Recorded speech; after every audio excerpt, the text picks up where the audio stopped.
नमस्कार, आपके साथ मैं हूं समीर अब्बास। बलूचिस्तान को लेकर तमाम तरह की खबरें हिंदुस्तान के अंदर भी आती रहती हैं। बलूचिस्तान में वहां के जो आम बलोच लोग हैं उन पर पाकिस्तानी सेना कैसे जुल्म सितम ढाती है यह भी हमें बखूबी पता है। और आज टीवी 9 भारतवर्ष पर हमारे साथ बहुत खास मेहमान मौजूद हैं जिनसे मैं आपका तारुफ कराना चाहूंगा। बलूचिस्तान की निर्वासित सरकार की प्रधानमंत्री prime minister doctor Naila Baloch इस वक्त हमारे स्टूडियो में हमारे साथ मौजूद हैं। डॉक्टर नायला, बहुत बहुत स्वागत है टीवी 9 भारतवर्ष पर आपका। सबसे पहले मैं ये जानना चाहूंगा कि ये निर्वासित सरकार का जो कॉन्सेप्ट है इसके पीछे क्या वजह रही, इस सरकार को बनाने के पीछे क्या वजह रही? जहां तक मेरी जानकारी है पिछले साल मार्च में ये अनाउंसमेंट हुआ था कि बलूचिस्तान की निर्वाचित सरकार का गठन किया जा रहा है यूरोप में कहीं पर। शुक्रिया जी। ऐसा है कि जो भी मुल्क कंट्रीज़ पर कब्ज़ा हो तो उनको ये इंटरनेशनल लॉ के हिसाब से और एक राइट हासिल है कि वो अपनी स्टेटहुड को क्लेम करें। बलूचिस्तान एक आज़ाद मुल्क था 700 साल से, और जब उस पर पाकिस्तान ने इलीगल ऑक्यूपेशन किया 1948 में अपने बनने के बाद जी, तो उसमें उस वक्त से जो हमारे बड़े थे, हमारे जो सीनियर लीडर्स थे, उन्होंने जो गवर्नमेंट इन एग्ज़ाइल है वो बनाने की कोशिश की। आगा करीम, अहमद ज़ई और जो और उनके साथ सीनियर साथी थे, कादर बख्श निज़ामानी साहब थे।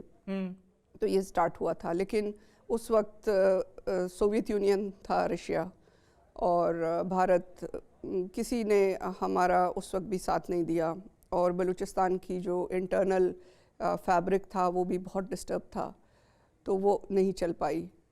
उसके बाद लेट 80s में भी एक दफ़ा कोशिश हुई। अच्छा। और एक गवर्नमेंट इन एग्ज़ाइल बनाई गई जो बाबा जुम्मा खान बलोच और प्रोफेसर M.Y. दुर्रा उन्होंने बनाई थी, और वो भी नहीं चल पाई। उसके बाद 2016 में हमने कॉल दी थी कि गवर्नमेंट इन एग्ज़ाइल बनाई जाए। अच्छा। तो उस पर हमने सबको बुलाया था कि सब इकट्ठे हों और एक गवर्नमेंट बना लें।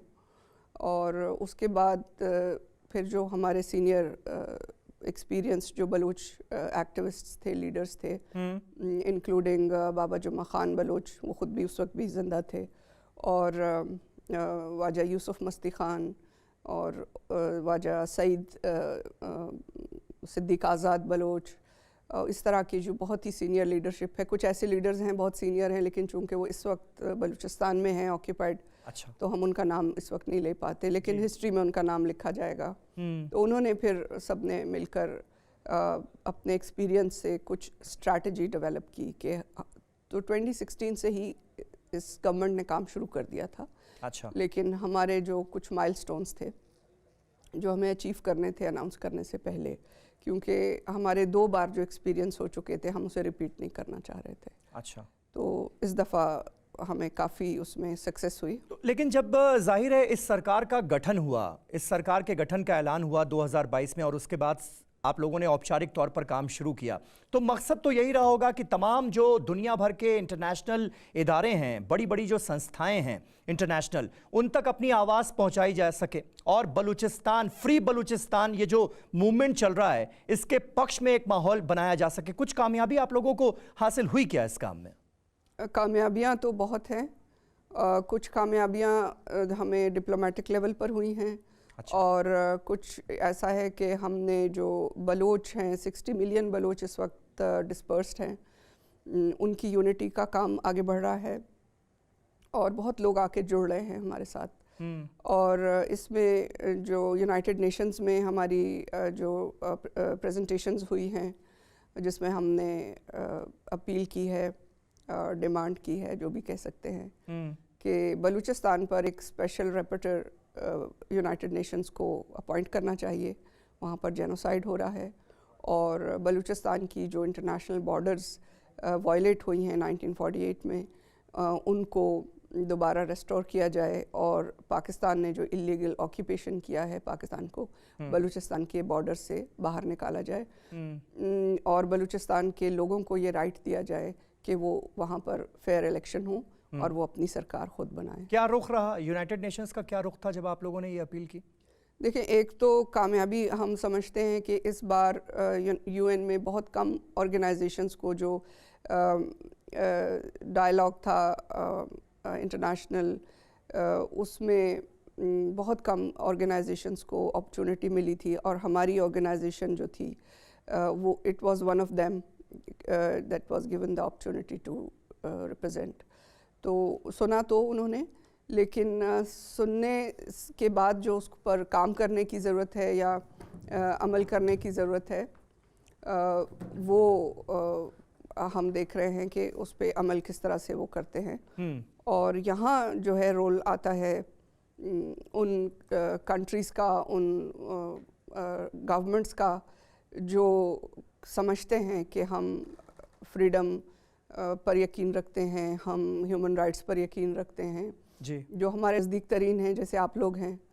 और अब इस ग्लोब में सभी नज़दीक हैं, छोटा सा ग्लोबल विलेज हो चुका है। बिल्कुल। तो हम सारी जो इंटरनेशनल कम्युनिटी है उससे ये एक्सपेक्ट करते हैं कि हमारी आवाज़ को यूनाइटेड नेशंस में वो आगे बढ़ाएं ताकि इसको एक सीरियस मैटर के तौर पर इस पर वोटिंग की जाए। अच्छा, TV9 भारतवर्ष पर इससे पहले भी हमने कई बार बलूचिस्तान के आम जो लोग हैं उन पर किस तरह से जुल्म सितम ढाया जा रहा है, पाकिस्तानी आर्मी उनके साथ किस तरह का सलूक कर रही है, इसे लेकर हमने कई कार्यक्रम किए हैं और वहाँ की जो ग्राउंड रिपोर्ट्स हैं उनसे वाकिफ कराया है पूरी दुनिया को।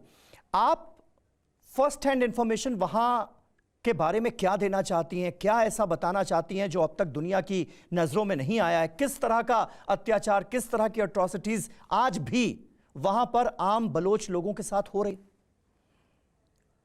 मुझे ऐसा लगता है कि दुनिया को पता तो है जिस तरह की सर्वेलेंस है इस दुनिया में, एक पत्ता भी हिलता है तो पता चलता है जी।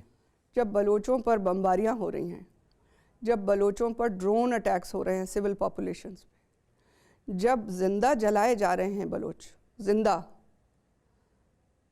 हमारे घर, खेत खलियान, बाग जलाए जा रहे हैं, घर जलाए जा रहे हैं, तो वो कैसे लोग दुनिया की नज़रों से ओझल है? ऐसा नहीं है।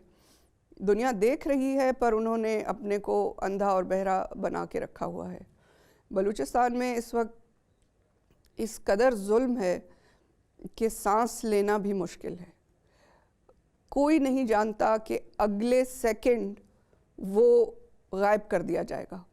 अच्छा, कोई नहीं जानता कि आज आप टेबल पर हैं, आप खाना खा रहे हैं और अब पाकिस्तान की फ़ौज आएगी, हमला करेगी, आपका घर लूटेगी, आपके घर में जो चीज़ उन्हें उठानी है वो चोरी करेंगे, आपकी बेटियों को रेप करेंगे, आपके बेटों को, बेटियों को उठाकर ले जाएंगे और उसके बाद कभी नहीं मिलेगा कि वो कहाँ गए।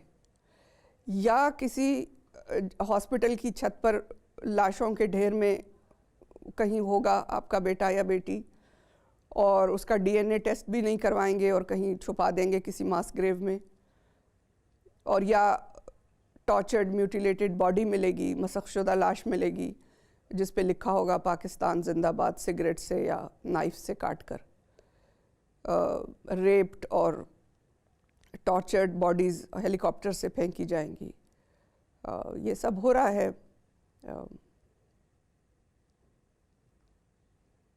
मैं समझ सकता हूँ आपके इमोशंस, आपकी आंखों में आंसू इस वक्त मैं देख सकता हूँ और जिस तरह की अट्रॉसिटीज़ हो रही हैं उसके बारे में हम लोग सुनते आए हैं, दिल दहल जाता है वो ख़बरें पढ़कर, सुनकर, देखकर, और आपने तो वो सब कुछ जिया है। ये हालात हैं क्यों? मतलब इतना गुस्सा, इतनी नाराज़गी, इतनी नफ़रत बलोच लोगों के लिए ये कहाँ से आ रही है पाकिस्तान के अंदर? मतलब पाकिस्तान ने कभी उनको अपना समझा ही नहीं। हम उनके हैं ही नहीं, वो क्यों समझेंगे? हम उनके नहीं हैं। इसलिए कि जब पाकिस्तान बना, इस्लाम मज़हब को मैनिपुलेट करके भारत को काटा गया। हमेशा इन्होंने इस्लाम का एक गलत इस्तेमाल किया है और ये समझते हैं कि इस्लाम का झंडा उठाकर इनको ये एक लाइसेंस मिल जाता है कि वो किसी का घर जलाएं, किसी का मंदिर जलाएं, किसी की मस्जिद जो इनके ब्रांड की नहीं है, अगर इमाम बारगाह है, अगर किसी और फ़िरके की मस्जिद है वो भी जलाएं, अगर किसी का घर है, किसी का मुल्क है, बस एक झंडा उठा लो और तबाही फैलाओ और माँ बहनों को उठाओ, बेआबरू करो। ये इनका एक हथियार है, ये एक वेपन है इनके हाथ में। इसका किसी मज़हब से कोई ताल्लुक़ नहीं है। और चूँकि ये बलूचिस्तान की ज़मीन चोरी की है इन्होंने, चूँकि बलूचिस्तान के रिसोर्सेज चोरी किए हैं इन्होंने, तो इनको पता है कि बलोच अपना मुल्क वापस लेगा, बलोच अपना वतन वापस लेगा। ये जानते हैं, और ये जानते हैं कि ये डूब रहे हैं, ये जानते हैं कि ये टूट रहे हैं, ये जानते हैं कि ये गलत हैं, और ये उस वक्त तक लूटमार कर रहे हैं जब तक इनको आखिरी मौका मिले लूटने का। और जो इनके फ़ौजी जनरल हैं, जो इनकी फ़ौजी जनता है, जो इनकी ब्यूरोक्रेसी है, जो इनके पॉलिटिशियंस हैं, उन सब ने अमेरिका में, यूरोप में, कनाडा में अपने लिए प्रॉपर्टीज़ ख़रीद ली हैं, वहाँ की सिटीज़नशिप्स ले ली हैं। जो वहाँ का आम पाकिस्तानी है उसको तो ये डूबने के लिए, मरने के लिए छोड़कर भाग जाएंगे।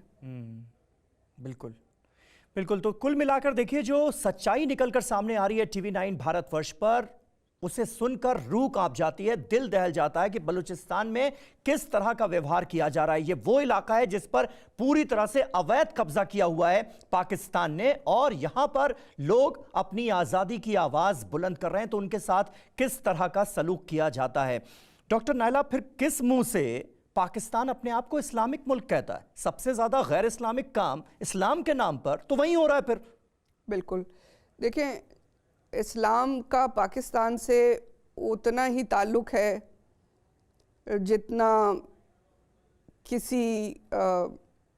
किसी भी खूबसूरत चीज़ का एक इंतहाई बदरंग और बदसूरत चीज़ से हो सकता है। इस्लाम का वो सिर्फ़ इस्तेमाल करते हैं, वो मुसलमान नहीं हैं। देखिए, मुसलमान होने की जो बुनियादी, या किसी भी धर्म की, किसी भी मज़हब की, दुनिया के सारे मज़हब में डूज़ एंड डोंट सेम है। दुनिया के सारे मज़हब इंसान की एहतराम, इज़्ज़त और इंसान के राइट्स और जानवरों के भी राइट्स की बात करते हैं, इस धरती के राइट्स की बात करते हैं। तो उसको आप कैसे हथियार बनाकर इंसानियत की तज़लील कर सकते हैं, इंसानियत की तौहीन कर सकते हैं? ये तो सिर्फ़ एक धोखा है जो ये दुनिया को देते हैं। और अफसोस इस बात का है कि जो आलमी इस्लामी राब्ता कमेटी है, या अपने आप को उम्मत मुस्लिमा कहते हैं, उनका जो रवैया है बलोचों के लिए, और सिर्फ बलोचों के लिए नहीं, कि चलें पाकिस्तान है वो इस्लाम का दावा करता है और दुनिया को धोखा देता है, लेकिन जो चीन कर रहा है वीगर्स के साथ, तो ईस्ट तुर्किस्तान में उनकी भी गवर्नमेंट इन एग्ज़ाइल है, और वहाँ जो जुल्म हो रहा है 2000 साल 3000 साल पुरानी जो इबादत गाहें हैं, मस्जिदें हैं, जिन्हें तोड़ा जा रहा है, डिमोलिश किया जा रहा है। यानी कदीम तरीन जो दुनिया की मस्जिदें हैं उनमें से एक चीन में भी मस्जिदें हैं, और उन्हें तोड़ा और डिमोलिश किया जा रहा है।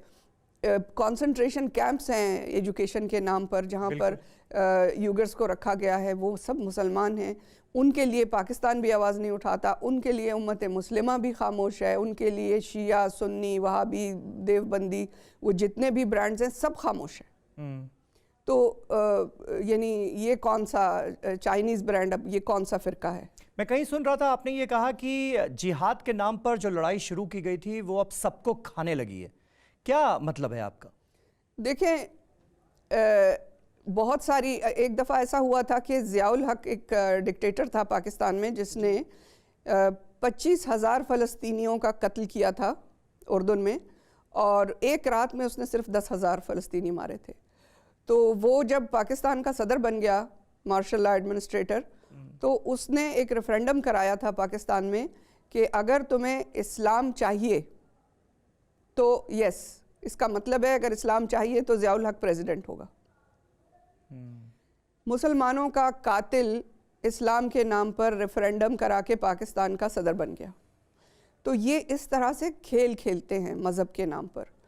और जो इन्होंने इस्लाम के नाम पर, आप देखिए कि भारत के साथ जो जुल्म हुआ है। अब मेरा एक भाई है, याती जी हैं, बाबा जी हम उन्हें कहते हैं। लोग कहते हैं कि उन पर हेट स्पीचेस हैं, वो मुसलमानों के दुश्मन हैं, उन्होंने बहुत जो है नफ़रत फैला रहे हैं। कभी मेरा एक ज़ाती एक्सपीरियंस है, आप किसी को अच्छा लगे या बुरा लगे, मुझे उनके अंदर इतनी मोहब्बत नज़र आई। मैं मुसलमान हूँ अल्हम्दुलिल्लाह, पर उन्होंने मेरे लिए अपने मंदिर का कानून तोड़ दिया। वो कहते हैं यहाँ कोई मुसलमान अंदर ना आए। मुझे उन्होंने बुलाया, मुझे उन्होंने सम्मान दिया, फूल पहनाए, सर पर चादर दी, बहन बोला। बात ये नहीं है कि लोग नफ़रत करते हैं, नफ़रत की जड़ें भी तो देखो। 1000 साल आप एक मुल्क को रौंद लो एक इस्लाम के नाम पर। किसको ये हक है कि आप आके लोगों के मंदिर तोड़ो? किसको ये हक है कि आप एक रात में 1 लाख हिंदुओं का कत्लेआम करो? किसको ये हक है कि आप हिंदुओं की बहन बेटियों को, माँ बहनों को रेप करो और उनको उठा कर ले जाओ? ये तो कोई धर्म नहीं मानता, ये कोई मज़हब नहीं मानता। जिस तरह ज़ियाउल हक का इस्लाम है, इसी तरह 1000 साल जो है भारत को रौंदा गया इस्लाम के नाम पर। नफ़रतें इतनी गहरी हैं कि आप किसी को ये नहीं कह सकते कि तुम्हें हमने ज़ख्म दिए, अब तुम चीखो मत। जब ज़ख्म दिए तो फिर ज़ख्मों को मरहम भी दो। यहाँ पर जो मज़हब के नाम पर जो जुल्म हुए, उसकी माफ़ी मांगने की ज़रूरत है। उस जेनोसाइड को रिकग्नाइज़ करने, जिस तरह बांग्लादेश का जेनोसाइड आज तक रिकग्नाइज़ नहीं हुआ, भारत का जो जेनोसाइड हुआ है उसको भी किसी ने रिकग्नाइज़ नहीं किया। और जो भारत के अंदर हिंदू और मुसलमान रहते हैं, वो दोनों भारत के बच्चे हैं, वो दोनों भारत के लिए जान देने पर तैयार हैं। वो दोनों को एक दूसरे से लड़ाने की, किसी के इलेक्शन जीतने के लिए, किसी की पॉलिटिक्स के लिए, या जो इंटरनेशनल दुनिया में लोग हैं जो चाहते हैं कि भारत डिस्टेबलाइज हो, वो ये साजिशें करते हैं कि यहाँ पर नफ़रतें फैलें। बांग्लादेश में यही कुछ हो रहा है। बांग्लादेश ने इतनी बड़ी जंग के बाद, इतनी कुर्बानियों के बाद अपनी आज़ादी ली है। अभी तक इतने टाइम से हिंदुस्तान में हैं, आपको भारत के बारे में, हिंदुस्तान के बारे में सबसे अच्छी बात क्या लगी? क्या है जिसने आपको बहुत ज़्यादा प्रभावित किया? प्यार। भारत का मतलब ही मोहब्बत है, भारत का मतलब ही प्यार है। और भारत के लोग, चाहे उनका कोई धर्म हो, हिंदू हो, मुस्लिम हो, जैन हो, सिख हो, क्रिश्चियन हो, जो भी हो, कुछ ऐसे भी लोग हैं जिनका कोई धर्म नहीं है, कोई मज़हब नहीं है, एथियस्ट हैं, पर मोहब्बत, चूंकि सब इस मिट्टी के बच्चे हैं, मोहब्बत सब करते हैं। तो भारत आके आपको ऐसा नहीं लगता कि आप किसी और जगह हैं। आपको ऐसा लगता है कि आप अपनी माँ के पास हैं या मासी के पास हैं। और जिस तरह का जो प्यार लोग देते हैं और जो हवा में यहाँ खुशबू है, वो फिर अब हम वहाँ गए, गंगा जी गए। तो हरिद्वार गई थी आप? हाँ, हरिद्वार गए हम। बहुत मैं थैंकफुल हूँ कि इतने मुकद्दस जगह मुझे ले जाया गया, क्योंकि कहा जाता है कि वो बहुत ही मुकद्दस जगह है हिंदू धर्म के लिए। वहाँ मुझे ले जाया गया और मेरे साथ मेरे सारे जो हिंदू भाई बहन थे, उन्होंने बैठकर बलूचिस्तान की आज़ादी के लिए पूजा की। क्या बात है। तो ये कहना कि वो मुसलमानों से नफ़रत करते हैं, मैं भी तो मुसलमान हूँ, मुझे उन्होंने अपनी बहन बनाया और मुझे इतनी इज़्ज़त दी। और गंगा जी, आप खुद एक मुसलमान हैं, लेकिन सनातन धर्म से बहुत ज़्यादा प्रभावित हैं। आपने जैसा बताया, भी मैंने देखी वो तस्वीरें, हरिद्वार में आप गई, माँ गंगा की पूजा अर्चना की आपने। क्या है जो सबसे ज़्यादा प्रभावित करता है आपको, और सनातन धर्म क्यों इतना पसंद आया आपको? सनातन धर्म ये कहता है कि जब वो दुआएं पढ़ रहे थे ना पंडित जी, तो वो दुआएं पढ़ रहे थे पूरी ज़मीन के लिए, पूरी धरती के लिए, पृथ्वी के लिए, और चारों दिशाओं के लिए। यानी आपके जो मगरिब में, मशरिक में, शुमाल, जुनूब, ऊपर नीचे, सब के लिए वो दुआ कर रहे थे। वो अमन के लिए दुआ कर रहे थे, शांति के लिए दुआ कर रहे थे। उन्होंने किसी के बारे में कोई नेगेटिव बात नहीं की। तो ये जो है वो हमारी जो दोस्त हैं जो सनातनी हैं, और वो हमें जो बताते हैं कि ये हम तख्लीक को इज़्ज़त देते हैं जी, क्रिएटिविटी को इज़्ज़त देते हैं। तो दुनिया में जितने भी मज़हब हैं, मैं कनाडा में रहती हूँ और वहाँ के जो नेटिव अमेरिकन्स हैं, जिन्हें गलत लफ्ज़ों में रेड इंडियन कहा जाता है, उनको भी, यानी जो पैदा करने वाली ज़ात है वो तो एक ही है, बिल्कुल, उसके नाम मुख्तलिफ हैं, हर ज़बान में उनका नाम मुख्तलिफ है, पर है तो वही। हमने उनकी भी जो इबादत है या पूजा है या जो भी वो वर्शिप करते हैं, हमने उनमें भी जाकर शामिल हुए हैं और उनके साथ मिलकर भी हमने बलूचिस्तान की आज़ादी के लिए दुआ की है। तो सब जगह एक ही आपको ना वो जो खूबसूरत एनर्जी है जी, जो आपको कायनात बनाने वाली ज़ात से, उस एनर्जी से जोड़ती है, आपको हर जगह मिलती है अगर आपके अपने अंदर प्योरिटी हो।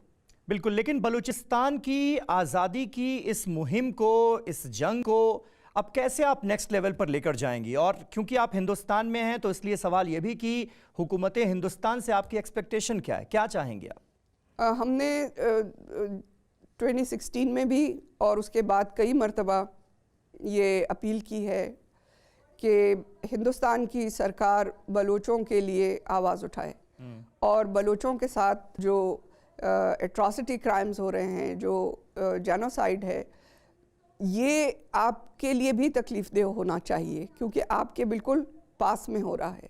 पूरी दुनिया से ज़्यादा ये आपकी पहली रिस्पॉन्सिबिलिटी है और यूनाइटेड नेशंस की रिस्पॉन्सिबिलिटी है। तो आप इस आवाज़ को यूनाइटेड नेशंस में हमारे लिए उठाइए और हम ये इस बुनियाद पे कह रहे हैं कि ये आप हम पर रहम खाकर मत कीजिए, ये आपकी लड़ाई है जो हम लड़ रहे हैं। जो आतंक, जो दहशतगर्दी आज भारत को डिस्टेबलाइज करने की कोशिश कर रही है, जो भारत में नफरतें फैला रही है जी, वो जो जंग है वो आज बलोच लड़ रहा है। अगर बलोच हार जाता है तो फिर ये जंग आपको अकेले लड़नी पड़ेगी। ये आपकी जंग है, ये दुनिया में उन सब की जंग है जो चाहे सनातन हो, चाहे मुसलमान हो, यानी जिनका मकसद पीस हो, अमन हो जी, चाहे वो क्रिश्चियन हो या जो भी हो या जिनका कोई धर्म ना हो, लेकिन पूरी इंसानियत को इस वक्त जो सबसे ज़्यादा ख़तरा है वो आतंक से है, टेरर से है। और जब आप एक खूबसूरत मज़हब को टेरर की बुनियाद बना लेते हैं तो वो इसलिए डेंजरस हो जाता है कि आप ब्रेन वॉश कर रहे हैं मदरसों में, बिल्कुल, आप मासूम बच्चों को नफ़रत सिखा रहे हैं। हिंदू गंदा है, हिंदू जालिम है, काफर है, क्रिश्चियन काफर हैं और इनको मारने से तुम जन्नत चले जाओगे। कौन तुम्हें जन्नत में छोड़ेगा गंदे काम करने के बाद? मगर उन्हें पता ही कुछ नहीं है, उनका विजन दिया ही नहीं जाता, उन्हें एक ह्यूमन बॉम्ब बनाया जा रहा है। ये बलूचिस्तान से भी और पीओके के कई इलाकों से अक्सर ये आवाज़ उठती है। हमने देखा है तमाम तरह के प्रोटेस्ट हैं और लोग ये डिमांड करते हैं कि हमें पाकिस्तान के साथ नहीं, हमें हिंदुस्तान के साथ रहना है। ये डिमांड्स भी की जाती हैं। आप इस तरह की डिमांड्स के साथ हैं? देखिए, हिंदुस्तान के तो साथ सभी हैं। ये जो धरती है इसको ये दी तो जब हमें दी कुदरत ने, तो उस पर तो बॉर्डर्स नहीं थे, ये बॉर्डर्स तो बाद में बने। पर जैसे घर होता है, एक छोटी फैमिली होती है, वो जब बढ़ती है फिर घर बनते जाते हैं, फिर गांव बनते हैं। इसी तरह से जो हिंदुस्तान है या बांग्लादेश है, अफ़गानिस्तान है, बलूचिस्तान है, सिंधु देश है, हम सारे जो मुल्क हैं वो एक दूसरे के साथ ही हैं। और ज़रूरी नहीं है कि हम हिंदुस्तान की बॉर्डर्स के अंदर आ जाएं जी, मगर हम एक कॉमन सिविलाइजेशन का हिस्सा हैं। जो भारत माता आप कहते हैं तो वो भारत माता तो सबकी है, चाहे उसकी बॉर्डर्स, अब बांग्लादेश भी भारत माता ही है। आपको अफगानिस्तान में, आपको कंबोडिया तक भारत के, अखंड भारत का जो कॉन्सेप्ट था आप उसका जिक्र कर रहे हैं। अखंड भारत का कॉन्सेप्ट बहुत खूबसूरत कॉन्सेप्ट है और अखंड भारत के चलाने वाले सब हमारे बड़े करीबी दोस्त हैं, हमारे साथी हैं और उनसे हमारी बड़ी डिटेल में बात हुई है। वो ये नहीं चाहते कि सारे मुल्क भारत की बाउंड्री के अंदर आ जाएं। वो कहते हैं कि ये एक सिविलाइजेशन है। तो हम ये कहते हैं कि जैसे आप देखिए यूरोपीय यूनियन है, अभी हमने 7 यूरोपियन कंट्रीज़ का विज़िट किया, अपने लोगों से मिले, पार्लियामेंटेरियन से मिले, थिंक टैंक से मिले। हम एक मुल्क से दूसरे मुल्क में जाते थे, अब आप जर्मनी से निकलिए, आप चले जाइए उसमें नेदरलैंड में चले जाइए, आप बेल्जियम में चले जाइए, फ्रांस है, स्विट्ज़रलैंड है, इन सारे मुल्कों में हमें एक बार किसी ने आकर नहीं पूछा कौन हो, कहाँ जा रहे हो।